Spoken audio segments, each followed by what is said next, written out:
సినిమాల విషయంలో ఏ కథ ఏ హీరో చేతికి చేరాలనేది రాసిపెట్టుండాలి. ముందు ఎన్ని అవాంతరాలు వచ్చినా చివరకు ఆ కథ చేరాల్సిన చోటుకే చేరుతుంది. ఇండస్ట్రీలో కథల మార్పులు, హీరోల మార్పులు కొత్తేమీ కాదు. తాజాగా టాలీవుడ్‌లో ఇద్దరు స్టార్ హీరోల మధ్య ఒక కథ నలిగిపోతోంది. అదే 'గాడ్ ఆఫ్ వార్'.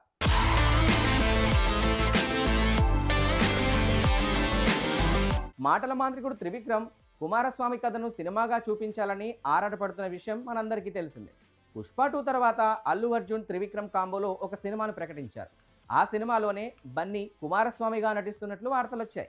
ఇక 'పుష్ప 2' హిట్ తర్వాత బన్నీ గురూజీని సైడ్ చేసి అట్లీతో సినిమా మొదలుపెట్టాడు.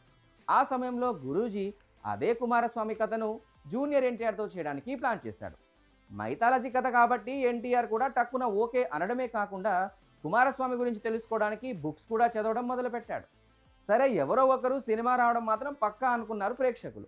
ఈలోపు బన్నీ ఎట్టి పరిస్థితుల్లో ఈ సినిమాను వదిలేలా కనిపించడం లేదు. అట్లీ తర్వాత డైరెక్ట్గా త్రివిక్రమ్తోనే సినిమా చేస్తాడని, ఎన్టీఆర్ను పక్కకు నెట్టేశాడనే వార్తలు వినిపించాయి. అయితే అల్లు అర్జున్ మాత్రం త్రివిక్రమ్తో ఇప్పుడిప్పుడే కలవడం కష్టమని క్లారిటీ ఇచ్చేశాడు. అట్లీ సినిమా తర్వాత లోకేష్ కనకరాజ్తో ఒక సినిమాని ప్రకటించాడు బన్నీ. అట్లీ మూవీ అవ్వడానికి కనీసం 2 ఏళ్లు పడుతుంది. ఆ తర్వాత లోకేష్తో అంటే ఇంకో ఏడాది. మధ్యలో గురూజీతో సినిమా అంటే అవ్వని పని. ఈ లెక్కన 'గాడ్ ఆఫ్ వార్' గొడవ ఓ కొలిక్కి వచ్చినట్లే అని చెబుతున్నారు. త్రివిక్రమ్ ఎన్టీఆర్తోనే 'గాడ్ ఆఫ్ వార్'ని పట్టాలెక్కించబోతున్నట్లు కన్ఫర్మ్ అయిపోయింది. ఇక తారక్ విషయానికి వస్తే డ్రాగన్ను ఫినిష్ చేసి 'గాడ్ ఆఫ్ వార్'లోకి ఎంటర్ కాబోతున్నాడు.